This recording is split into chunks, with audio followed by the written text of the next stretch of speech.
배우 이성균 씨가 극단적 선택을 하셨죠. 그걸 갖다가 몇 번 검사를 했는데 전부 음성이 나왔거든. 굉장히 낙인을 찍는 방식이 됐죠. 마약과의 전쟁이라는 이 프레임 자체가 네. 결국 검찰의 자기 조직 이기주의 프레임이라는 거야. 김건희 특검이 오늘 저기 대장동 그 50억 클럽 특검과 함께 네. 그거 도착만 하면 그 순간에 바로 지체 없이 거부해버리겠다. 아 무슨 이런 뻔뻔한 인간들이 다 있어요. 이 한동훈 비대위의 운명을 보여줍니다. 지금 가장 최대 비극은 노인네들이 너무 오래 산다는 것이다. 그러니까 빨리빨리 돌아가셨다. 근데 난데없이 여기서 영토 분쟁이 진행되고 있다고 그러죠. 이건 일본의 입장 아니에요? 일본의 방위백서에 이렇게 써 있어. 전방을 주시하고 안보를 튼튼히 해야 될 군이 내부에. 그 시선이 뒤에 후방으로 향해가지고 내부의 국민들하고 시민들하고 싸우는 이 짓거리 하다가 철퇴를 맞았어. 여러분의 막힌 속을 어떻게 뚫어드린다? 빵! 뚫어드리는 김정대의 뻥 뚫리는 TV. 네, 사이다 요정 우윤입니다. 네. 가슴 아픈 소식이 들려왔어요. 맞습니다. 배우 이성균 씨가 극단적 선택을 하셨죠. 해외 언론까지 지금 비보가 일제히 전해지고 있습니다. 네.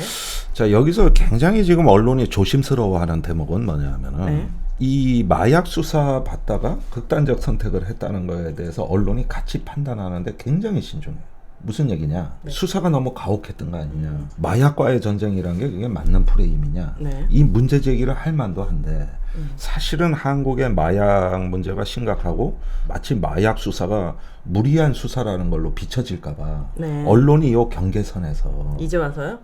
굉장히 내가 보기에는 신중한 모드로 가고 있어요. 근데 사실은 이게 한동훈 법무장관이 취임하고 그건 뭐 윤석열 대통령부터 시작했습니다만 마약과의 전쟁을 마치 무슨 어떤 국정지표인 것처럼 네. 오만 군데 떠들러다면서 검찰이 수사권을 안 놓으려고 마약과의 전쟁을 갖다가 의도적으로 부풀렸다는 의혹을 갖고 있거든요. 맞아요. 12구 참사도 그 큰 피해 중에 이태원 참사. 네. 그러니까 지금 저기 한동훈이 맨날 마약 타령한 게 뭐냐? 그때 민주당이 윤 대통령 집권 전에 검수완박이라 그래가지고 검찰 수사권 완전히 박탈하는 걸 갖다가 국회에서 통과시켜서 이젠 경찰이 하게끔 했단 말이에요. 네. 그러면은 검찰이 수사권을 경찰에 뺏기는 건데 마약 수사는 이건 대규모 수사고 네. 이건 인력이 많이 들어가는 거니까 이거라도 키워서 결국은 자기 조직의 그 몸집 불리기 수사권 다시 가져오기 위해서.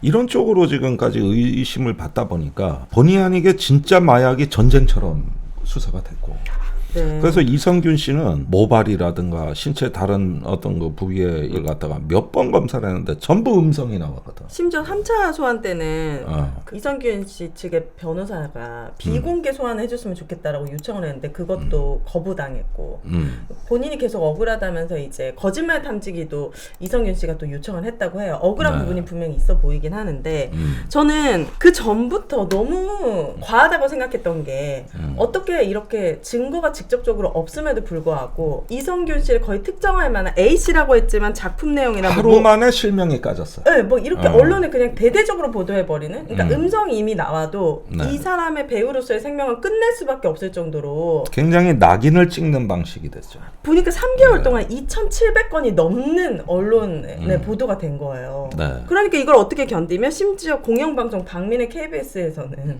녹취까지 공개가 되고 가로 세로 연구소는 3차 소환 끝나고 2시간 만에 그 통으로 녹취록을 그냥 올려버렸더라고 이성균 씨랑. 그러니까. 이런 행태가 어떻게 결국은 한 생명을 총망 맞는 배우의 생명을 뺏어버린 건데 일단은 근원적인 문제가 있어요. 네. 마약과의 전쟁이라는 이 프레임 자체가 네. 결국 검찰의 자기 조직 이기주의 프레임이라는 거야.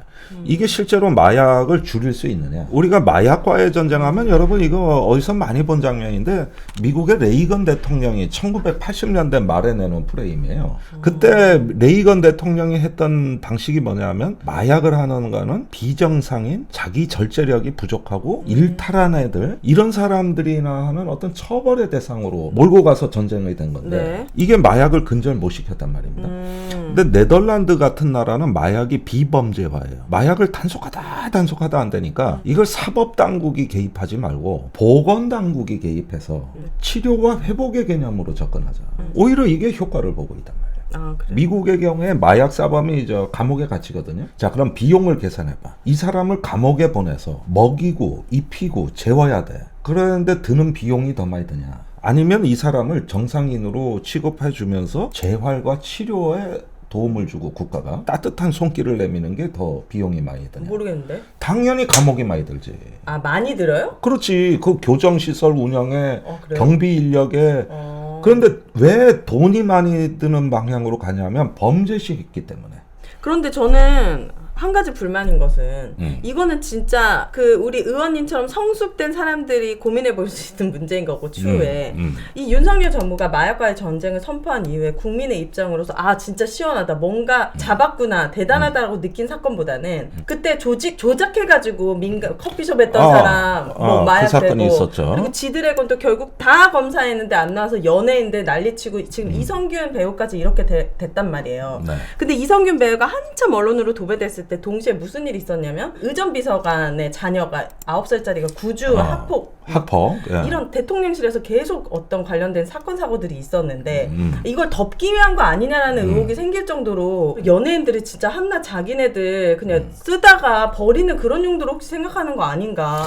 이거는 검찰이 국민을 향해서 휘두른 몽둥이의 크기와 관련돼 있어요. 이렇게 해서 누가 책임집니까? 이렇게 무리한 수사하고 언론에서 계속 보도해서 그러니까. 이거 결국 누가 책임지면 이러고 끝나잖아요. 대한민국은 이런 식으로 계속 반복됐던 것 같아요. 이렇게 가혹하게 마약 수사를 하면서도 개의치 않는 정부가 네. 유독 한 사람한테는 아주 벌써 그냥 진짜 제일 화나는 게 뭔지 알아요? 증거도 없는데 도배를 시키고 아주 난장판을 치는 사람이 있는가 반면에 네. 증거가 차고 넘쳐도 수사 기소도 안 하는 사람이 있어요. 있죠. 이게 무슨 대한민국이에요? 절대 부르지 않아요, 검찰이. 입에 올리지 않아요. 네. 누굽니까? 그런데 이 사람에 대해서 언론이 기사 쓰면 반드시 고발 들어가. 그러니까.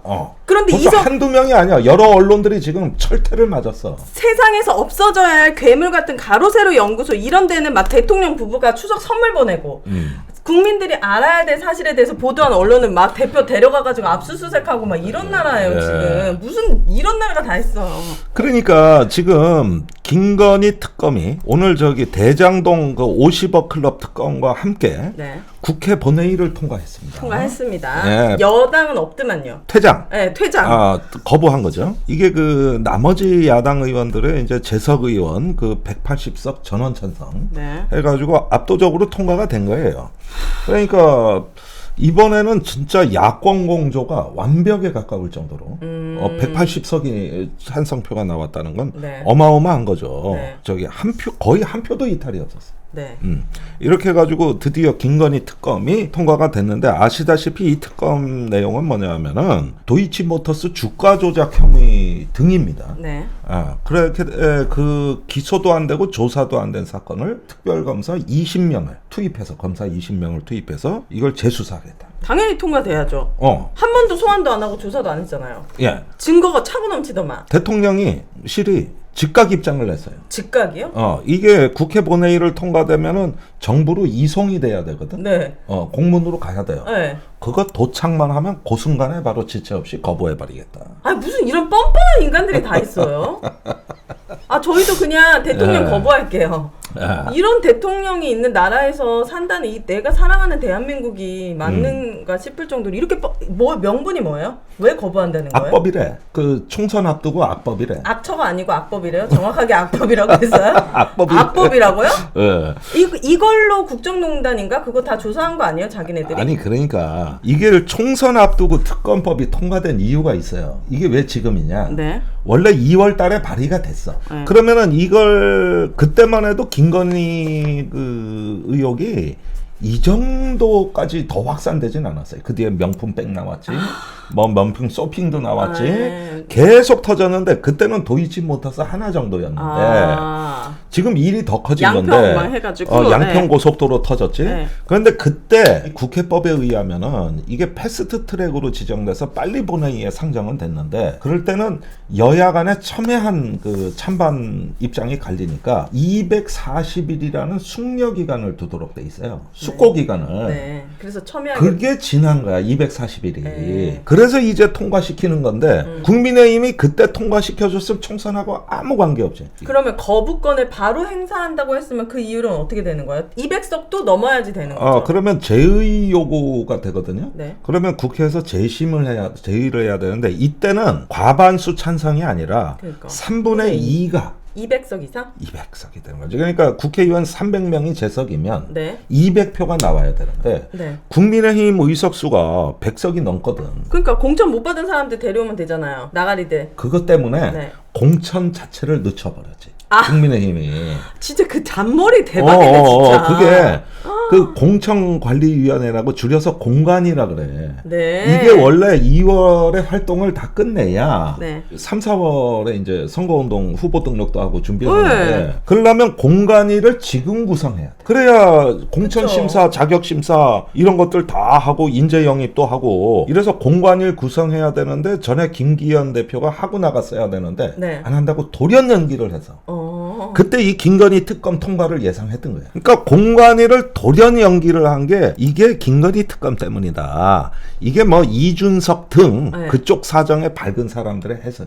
그래서 지금 이 문제가 이제는 윤석열 정부가 본격적인 총선 참패와 레임덕으로 가는 하나의 분수령이 됐어요. 아시다시피 박근혜 대통령이 탄핵당한 게 2020년에 총선에서 대패하고 그 직후에 청와대에서 우병우 민정수석에 전행위 논란이 되고 그러면서부터 막 그 국민하고 그 대결이 시작되고 특별감찰관이 이제 문제가 터지고 이런 것들이 겹치다가 급속도로 탄핵의 몰락의 길로 갔거든요. 그러니까 지금 윤 대통령한테는 이게 최대고비야. 그러니까 이제라도 네. 자세를 낮추고 국민들에게 겸손한 모습을 보이면서 정말 가족 관리에 대해서 자기의 처절한 반성과 사과가 있어도 여론을 돌려 세울까 말까인데 즉각 거부라니. 즉각 거부한다 그러면서 해봐. 내가 힘으로 밀어붙일 거야. 한동훈이 비대위원장 왜 보냈는지 알아? 이거 처리하라고 보낸 거야. 진짜 이거 어떻게 표현해야 돼요? 정말 좋은 표준어로는 표현을 할 수 없는 집단인 것 같아요. 진짜. 그러니까 지금 이런 문제들이 그 불거져 있을 때도 고개 빳빳이 들면서 혁신을 거부하는 이게 결국은 이 한동훈 비대위의 운명을 보여주는 거다. 뭐 이때가 지금 뭐 임명했다면서 이 한동훈 비대위원장. 비대위원회들 여러 명 영입했는데 네. 그 중에 한 분을 내가 소개시켜 드릴게요. 네. 민경우 수학연구소 소장이라는 분이 계셔. 민경우 님. 네. 이분이 네. 민 소장이라고 내 부를게요. 네. 지난 10월 17일 우리 시대 우상과 이성을 묻는다라는 토크 콘서트에 참여해. 네. 이게 유튜브로도 나갔나 봐요. 근데 여기서 했던 말이 문제가 되고 있는데 지금 가장 최대 비극은 노인네들이 너무 오래 산다는 것이다. 아니 이거 지금 보수에서 들으면 난리 나겠는데. 그러니까 빨리빨리 돌아가셔라. 진짜요?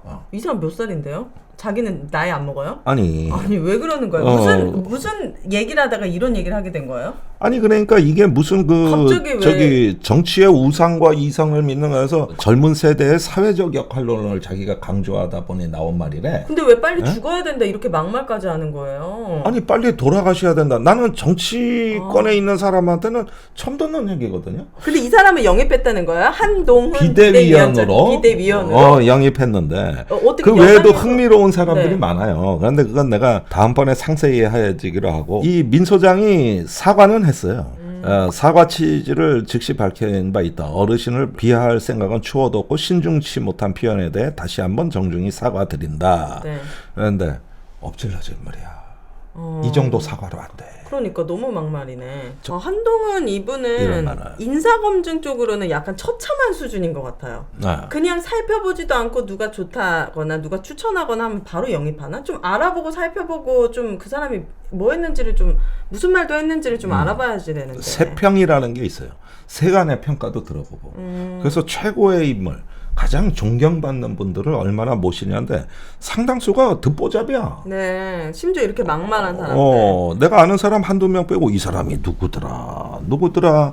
이 정치는 말입니다. 각 기능적 전문가가 하는 게 아니라 정치라는 사회적 실천을 통해서 그걸 통해서 사회적 합의와 조정을 이끌어낼 수 있는 고도로 훈련되신 분들이 많이 해야죠. 들어와야 되는 네. 거거든요. 근데 확실히 보면 반정치예요. 반의회주의. 이런 게 보여요. 앞날이 싹수가 노랗다. 아, 근데 정상적인 생각을 갖고 있는 지식인 분이라면 지금 누가 여당에 들어가서 한자리 하고 싶겠어요. 아, 개망신당할 그러니까. 있는 거는 뻔한데. 예. 아이고 이런 분들이 이제 앞으로 저기 김건희 호위무사 그 돌격대를 하는 겁니다. 앞으로 이 한동훈 비대위가 뭐하러 만들어졌겠어 이게.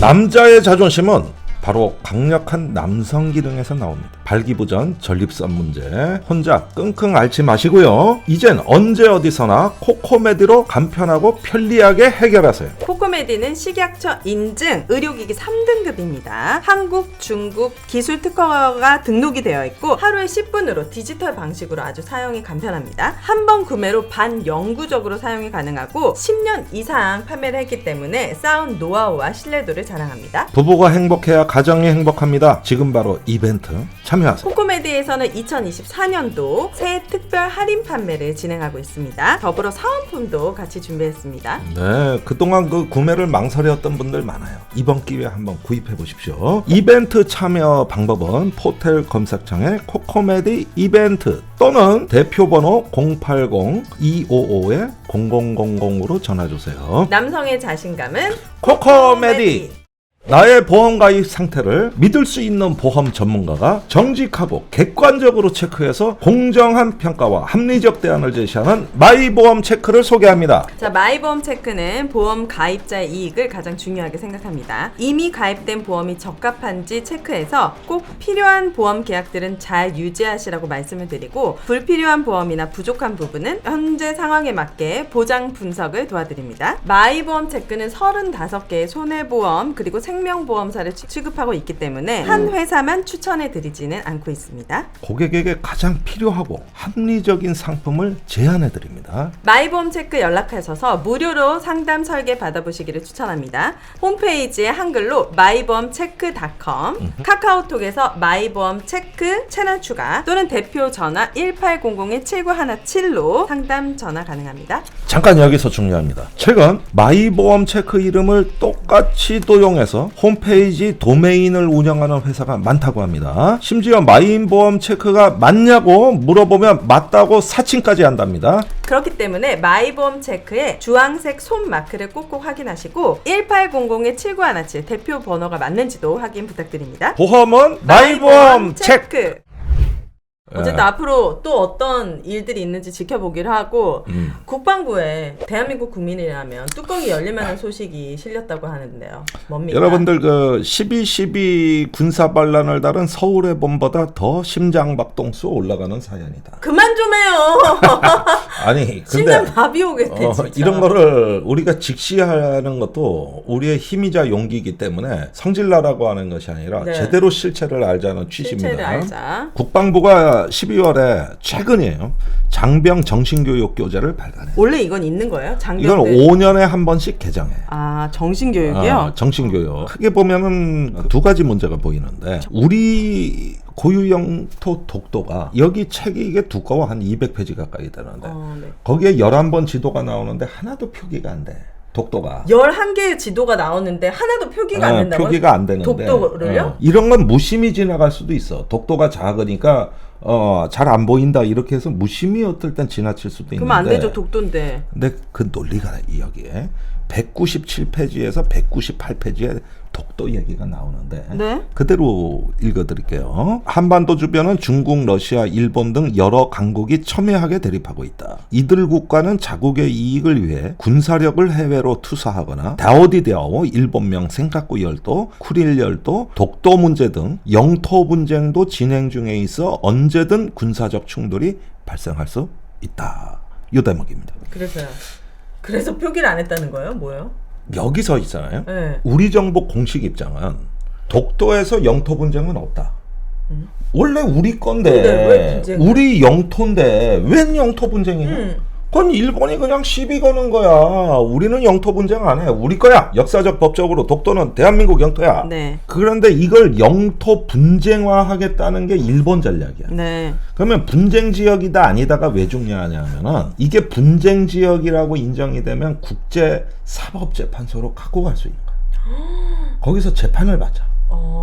국제 형사재판소. 이 사람들은 저도 본전이네. 밑전이 본전이잖아요. 그러니까 시끄럽게 하자는 게 네.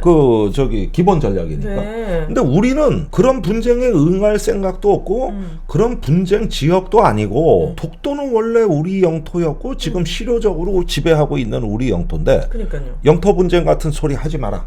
그렇게 해야지. 이게 이제 한일 간에 그동안에 대립된 논리 구조예요. 네. 근데 난데없이 여기서 영토 분쟁이 진행되고 있다고 그러죠. 이건 일본의 입장 아니에요? 일본의 방위백서에 이렇게 써 있어. 근데 그거를 왜 우리나라 국군 장병 정신 교육 교재에 쓰는 거예요? 그러면은 정신교육할 때 지휘관이 장병들한테 저기 쌩깎고 거 위험해. 그다음에 저기 그 쿠릴열도 거 위험해. 거기 일본하고 러시아하고 싸우고 있어. 그다음에 독도도 위험해. 이건 한일 간의 분쟁 지역이야. 이러면은 듣고 있던 장병들이 그렇구나. 저기가 맞아. 뭐 이렇게 시끄러운 거 보니까 분쟁 지역 같아. 이렇게 하고 넘어가 버리는. 그러다 보면은 어느 날 이제 저기 일본이 독도 문제를 갖고 막 그냥 대한민국을 흔들어댈 때 그 분쟁 지역 맞잖아요. 이렇게 착각할 수 있는 거죠. 그렇게 되면은 일본이 드디어 기다렸다는 듯이 한국 국민 여론도 분쟁 지역이다. 그럼 국제 형사재판소로 가자. 분쟁 해결하러 가자. 그러면은 우리가 피고로 가는 거야. 아니 이거는 그럼 난리 쳐야 되는 거 아니에요? 누가 만든 거예요? 이딴 식으로? 왜 이런 게 나왔느냐? 네. 무식하기 짝이 없는 현역 장교들이 이전엔 대학 교수들이 집필을 했는데 이제부터 우리가 직접 한다고 하면서 자기들이 직접 집필에 참여해서 신원식 국방장관이 지도하에 국방장관이 다 고치라 그랬다는 거예요. 붕짜자 그 사람이요? 그 사람이 여러 군데서 아주 존재감을 돋보이는 분 아닙니까? 그 홍범도 장군 흉상철거부터 그것도 시작해서 그렇고 12.11은 구국의 결단으로 불가피한 측면이 있었다 그랬었고 이거는 너무 심각해요. 그 다음에 이거 어떻게 해야 돼? 그 다음에 이 과거의 정신교육 교재 문재인 정부 때 만든 거는 일본이 영토 도발을 한다든가 역사 왜곡을 한다든가 이런 문제로 한일 간에는 일본의 도발로 인한 걸림돌이 많다고 썼는데 이걸 싹 지워. 그래서 일본이 역사 도발하고 이런 뭐 영토 도발하고 한국에 대해 가지고 식민지 부정하고 이랬던 내용은 싹 지워. 어머 이거 다 뭐 친일파예요? 왜 이러는 거야? 아니 완전히 일본 사람이에요. 일본 사람이네. 완전히 일본 사람이에요. 일본 방위백서하고 거의 같은 수준. 아니 이거 그래도 그 국방부 장관이 그렇게 한다고 이렇게 되는 거예요? 그 주변에 오랫동안 군인 정신으로 우리나라를 지키고 제대로 된 역사 인식이 있는 사람들이 이거 다 들고 일어나가지고 다 엎어야죠. 우리나라를 지키기 뭘 지켜? 일본에 팔아먹진 않으면 다행이지. 이게 독도 문제로 계속 일본이 도발할 때마다 지금 윤석열 정부가 뭐 하나 제대로 대응한 게. 그러니까 대통령이 그러니까 국방부도 그러는 거요. 그럼 이거 엎을 수 없는 거예요? 그냥 이렇게 간다고요? 5년 동안 우리 국군 장병들의 그랬는데 이게 완전히 오늘 그 국방부 대변인이 기자들한테 아주 복날에 아주 정말 뭐처럼 발렸어요? 발렸어. 뭐래요? 대변인. 그러니까 아니 우리 정부는 영토 분쟁이 아니라는 걸 잘 알고 있는데 여기서 주어는 주변 국가들이 영토 분쟁을 한다고 했다. 그러니까 그걸 여기다 왜 쓰냐고. 그러면 우리 입장을 그럼 한 줄 넣어줘야 될 거 아니에요. 저들은 영토 분쟁으로 이야기하지만 우리는 단호히 거부한다는 뭐 한마디가 나오는데 그 얘기를 빼고 그냥 주변국이 영토 분쟁하고. 근데 독도 문제의 주변국이 누구야? 일본이지. 일본하고 한국 아니야 당사자는. 그치. 거기에 중국이 끼어들어, 러시아가 끼어들어, 미국이 끼어들어. 그 사람들은 아니야. 주변국들이 그러다 그러는데 국 중에는 일본밖에 없는 거고. 그럼 당연히 우리 정부 입장이 나가야 되는데 없어. 그게 왜 없대요? 그거 물어봤을 거 아니에요. 그러니까 그래서 주어가 다르다니까 계속 이 말만 하니까 기자들한테 발리지. 그래서요. 바뀌어야 될 거 아니에요. 윤석열 대통령이 보고를 받고 화가 많이 났대. 이분은 주로 경로하시는 대통령 아니야? 뭐 때문에 경로했대요? 그래가지고 불리하게 돌아가니까 이럴 때는 또 태도를 바꾼다. 그래서 당장 고쳐. 이래가지고 고쳐진대. 기자들한테 다 지금 국방부는 열심히 맞서고 있는데 신원식 장관. 야 이 자식아 하지 마 이 자식아. 이건 이만 지는 게임이야 이 자식아. 지금 이거 김건희 특검법 빨리 통과시켜야 되니까 이거라도 일 벌리지 마. 거부해야 되니까. 신원식 너 왜 오바했어? 이래가지고. 왜 오바하고 지랄이야 이 새끼들 이래가지고 아. 거기에다가 이 국방 정신교육 교재의 이 해악이랄까 이 패단은 이루 말할 수가 없는데 네. 그 적을 세 개로 대적관이라 그래서 네. 적을 세 개라 그랬어요. 1번이 북한 정권, 네. 2번이 북한 군대. 네. 근데 3번이 중요해요. 북한을 무비판적으로 추종하는 우리 사회 내부의 위협. 에? 이게 뭔 소리예요 또? 그래가지고 또 사례도 자세하게 얘기해. 과거에 터졌던 또 자빨 빨갱이 또 이 소리 하는 거예요? 그 얘기. 그래가지고 왜 68년도에 터진 통역당 사건이라고 있어. 통일혁명당 사건이라는 게 있는데 그때 여러 명이 간첩으로 잡혀갔어. 그때 잡혀간 사람 중에 하나가 지금은 돌아가셨지만은 한신대 교수 신영복 선생이라고 있어요. 그분이 이제 80년대 말에 쓴 감옥으로부터의 사색이란 책은 네. 한국 그 출판 역사상 10년에 한 번 나올까 말까 한 명제야. 이게 통역당 사건이라고 해가지고 이래가지고 간첩으로 몰고 간첩으로 몰려서 27년 옥살이를 하신 거예요? 뭐 반 이상이 조작이었어요. 진짜로? 그러니까 무슨 뭐 이런 거 기본 교재에 넣으면서 거꾸로 보고 그다음에 1심에 통진당 해산 사태 이런 것도 넣었단 말이에요. 그래서 봐라 대한민국 빨갱이 천지다. 얘들이 내부의 위협이다. 북한하고 관서. 그러면은 잘 봐봐. 세 개의 적이 있는데 북한군과 북한 정권은 휴전선 너머에 있어. 멀리 있단 말이에요. 네. 근데 내부의 적은 내 옆에 있는 거야. 그러면 시선이 어디로 가겠어? 북을 향한 총구가 어디를 향하겠어? 그러니까 내부로 내부로 향하는 거지. 이래가지고 이런 정신교육 교재를 쓴 게 이명박 정부, 박근혜 정부인데 그때 불온문서 파동이라고 금서복록 지정하고 거기에 신영복 선생, 한홍구 선생, 장하준 교수 이런 어떤 양서, 명저들도 다 금서로 그냥 매도해버리고 그 다음에 저기 막 장병들 사상검열하고 막 그래가지고 관물대 뒤져서 불온 서적 있나 없나 불시검열하고 그 다음에 저기 사이버 사령부가 이명박 대통령 찬양하고 진보 야당 조롱하는 댓글 공작을 해가지고 무더기로 공작이요?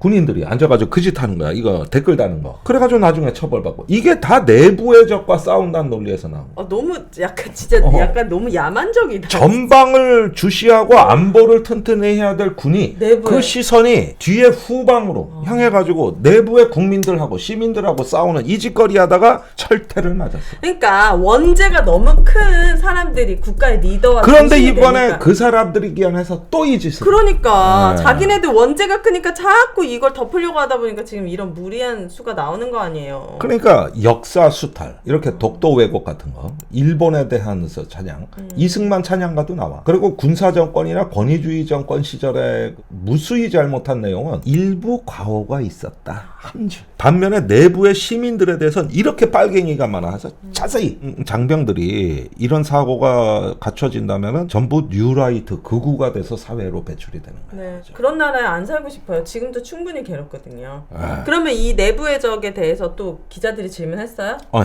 그랬더니 뭐래요? 건전한 진보는 아니다.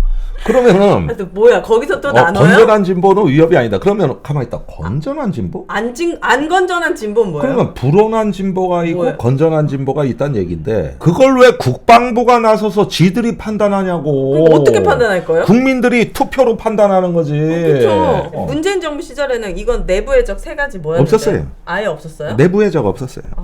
그러니까 는 거야 새로. 징하다 진짜. 그러니까 이렇게 되면은 또 불온서적, 사상 검열, 댓글 공작 이런 거 별하별 평지 풍파가 다 나타나는 예고편이고 그런 예고편의 같은 맥락에서 홍범도 장군 흉상도 좌익 경력이 있다. 없애버려. 이런 어떤 현상의 사고의 이면에는 매우 위험한 이데올로기가 있는데 이 사람들의 주장을 제가 해석하면 이거예요. 국민의 정신? 그것과 군인의 정신은 다른 거야. 사회는 투표하고 뭐 자기들끼리 용인되는 게 있지만 군은 안 돼. 독립영웅? 홍범도 장군 독립영웅 맞아. 그러나 우리가 보기엔 빨갱이야. 그러니까 군을 장교를 양성하는 육사에 이렇게 들어오면 안 돼. 국민과 군의 정신은 다르다는 전제에서 출발해. 왜요? 우리는 예외적인 존재다. 우린 특수화돼 있다. 이렇게 해가지고 자기들은 별도의 질서와 정신 세계를 갖고 있다 그러면서 자기와 생각이 다른 사실은 시민도 공격을 해. 그런데 이게 뭐냐 하면은 과거에 하나회가 12.12 반란을 일으키면서 기존 정치인들에게 정치 못 맡긴다. 그러면서 지가 대통령 되고 이렇게 하면서 전면에 군사 쿠데타를 일으키는 논리가 바로 여기서 나오는 거야. 국민의 세금으로 먹고 살면 다 안 우리 되지. 세금으로 하는 거야. 그럼 우리 세금으로 나온 책이야. 그러니까 이런 게 역사는 반복되는데 지금 저기 대통령은 내부의 적을 뭐라고 표현하냐 하면은 종북 세력이 아니라 네. 공산 전체주의래. 아, 공산 전체주의, 뭐 반국가 세력. 반국가 세력. 이래가지고 맨날 화를 푸는 게 어디냐면 아, 어지러워. 지금 북한에 대해 가지고 뭐 안보가 특별히 잘 된 것도 없어. 무인기 5대 넘어왔지. 미사일 쏘면 거꾸로 날아가지. 허구한 날 안보에서 국방에서 실패하니까 누구한테 화풀이 하냐? 내부의 적. 김정은은 북한에서 우리나라 뉴스 보면서 엄청 깔깔깔거리고 있을 거예요. 아니, 웃고 있지. 대한민국 사람들 대통령 잘못 보고 저렇게 개고생하는구나. 저 윤석열 얘기한 건 다 뻥이다. 아, 진짜. 진해 국민한테 화풀이 한다. 그런데 원래 독재 정권의 속성이 북한도 그렇지만은 항상 외부의 적을 떠드는 놈은 내부의 정적을 제거하는데 그 논리를 이용해 먹는다. 그러니까 특히 이런 내부의 적 얘기하는 놈들이 꼭 국방이나 군사에서는 일만 나면 헤매고 실패해. 이게 벌써 한두 번이 아니야. 그게 왜 그러냐? 이 시선은 뒤로 가 있는데 전방을 향한 총구가 이게 딱 제대로 이게 돼 있겠어? 안 되겠죠. 총구가 흔들려. 내부 시민을 위협으로 보고 적으로 보기 때문에 이런 정신분열에서부터 안보는 절반은 이미 실패하고 들어가는 거야. 이게. 이제 뭐 실망도 끝이 없네요. 근데 너무 처참한 독도 빼고 내부에 적이 있다 이런 거도 넣고 있고. 마약과의 전쟁한다고 이제 시민들 그냥 낙인 찍고. 너무 깊은 슬픔에 빠졌습니다, 정말. 근데 이런데 여러분들이 공포를 느낄 필요가 없다. 이런 정권 오래 못 간다. 반드시 심판받는다. 오만한 권력은 심판받는다. 그렇죠. 하지만 그 과정에 너무나 많은 지금 희생이 따르고 있기 때문에 그 희생에 대한 반드시 물어야 된다. 죗값을. 그냥만 하면 안 돼요. 네. 꼭 그런 날이 왔으면 좋겠습니다. 네, 오늘 순서는 여기까지입니다. 뭐 연말에 우리가 이제 좀 돌아보는 의미에서 열받는 얘기를 많이 했지만은 신년에는 희망찬 얘기를 좀 갖고 와야 되겠죠? 아니 갖고 좀 오세요. 진짜 나 화 안 내고 싶어요. 진짜 너무 걱정하지 마시오. 그래서 하여간 신년 새해 갑진년이라고 하죠. 신년에 대한민국은 이제 사고의 변화, 어떤 전환의 순간이 다가오고 있어요. 이제 우리가 여러분들하고 함께 맞이해야 될 새해 밝은 희망이라는 거 말씀드리고. 용처럼 막. 용처럼. 용의 해잖아요. 청룡의 해. 청룡의 해. 네. 좋습니다. 진짜 용처럼 여러분들 기운 쑥쑥 솟아나시고 가정에도 모두 행복과 평안과 건강에 함께 하시길 바라겠습니다. 네. 오늘 방송 여기까지 하도록 하겠습니다. 지금까지 김종대 빵 뚫리는 TV 이렇게 했잖아요, 맨날. 됐어요. 마칩니다. 하시겠습니다.